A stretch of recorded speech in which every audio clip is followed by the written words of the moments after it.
Thank you, Senator. Representative Hetherington. Thank you, Mr. Chairman. A question to the proponent.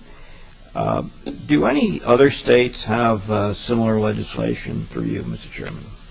Representative Holder-Winfield. Thank you, and through you, Mr. Chair.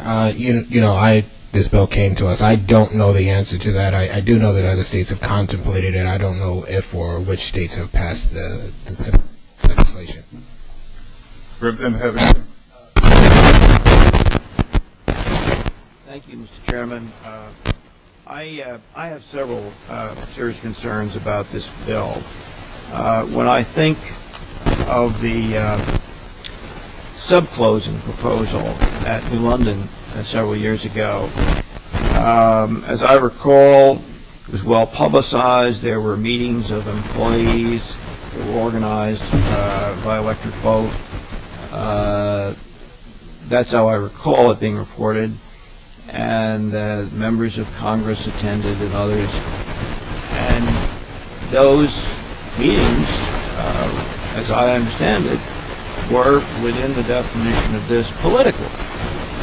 But they were meetings that were held to advance the interests of employees and the employer and the local community as well. As I read this, meetings such as that would be prohibited, and I think that would be very unfortunate because a meeting may be very much in the interest of an employee to be told about political developments, to be urged to take political action to preserve their jobs, and I think that's unfortunate. Those kind of meetings could not be held. Also, we're probably familiar with the practice in every major campaign where candidates are invited or permitted to come, to be present at the gate. Everyone who passes the entry gate for employees gets a hand thrust at them, and generally that's considered to be apparently a healthy part of the American political system, and sometimes even employers have issue programs where candidates come and address groups of employees on matters of public interest. So I think that would be unfortunate. Also, I wonder if you could actually have a meeting of employees where you propose to salute to the American flag, since that is certainly a political matter. I'm concerned about the penalties, too. We have treble damages. The matter of damages is taken away from the judge. The court shall award a prevailing employee treble damages together with attorney's fees and costs. Thirdly, I'm a little puzzled by some of the exceptions here. Apparently in 52 through 71 we say that we're okay with a religious or a political organization firing a low-level employee because that employee does not pass a religious or political test. And I think that's contrary to every right of individual freedom and protection that we have expressed elsewhere in our laws. I also don't understand the exception for institutions of higher education in 63 through the balance of that section.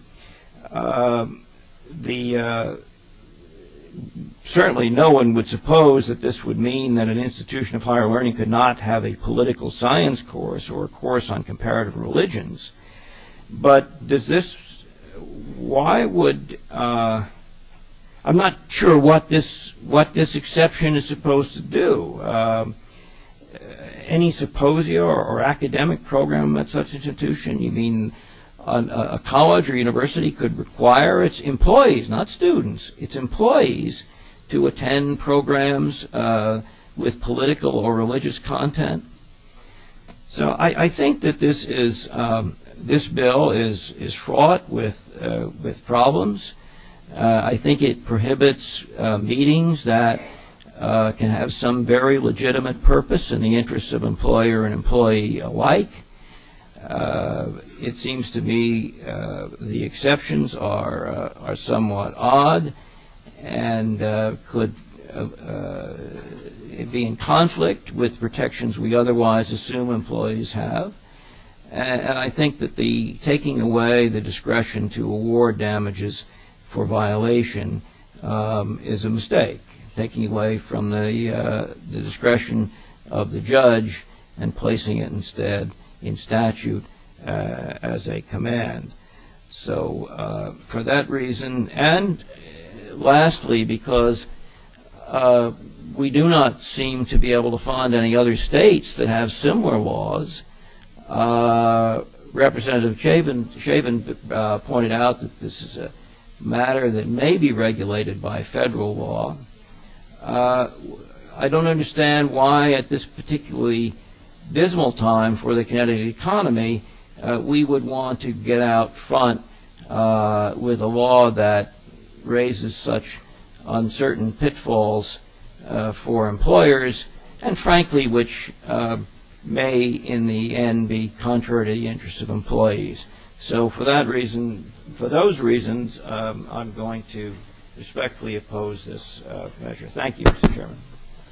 Thank you. Representative Holder-Winfield. Yes, thank you, Mr. Chair. And through you, Mr. Chair, just as a point of clarification, this bill does not prevent the employer holding any meetings of the nature described when Representative Hetherington was describing his opposition to the bill, nor does it prevent person such as any of us in this room standing at the gate and shaking hands with anyone. What it prevents is people being mandated to attend and participate in one of those and not being able to leave, and there being repercussions that ensue from that. As far as the exceptions, I'm not on the committee, but the exceptions actually seem to make sense. Religious organizations where your job may actually require you to do things that, because you are part of a religious organization, that you wouldn't otherwise need to do and need to understand, and all of those types of things. It might make sense that there would be an exception for a religious organization, the same with a political organization, the function of which is to do political work. And higher education, we speak about regular coursework, and teachers in higher education are employees of the institution of higher education, which is why that exemption would be in existence. So thank you, Mr. Chair. Senator Meyer. Thank you, Mr. Chairman. I wonder if the proponent would yield for a question. I'm sure you would.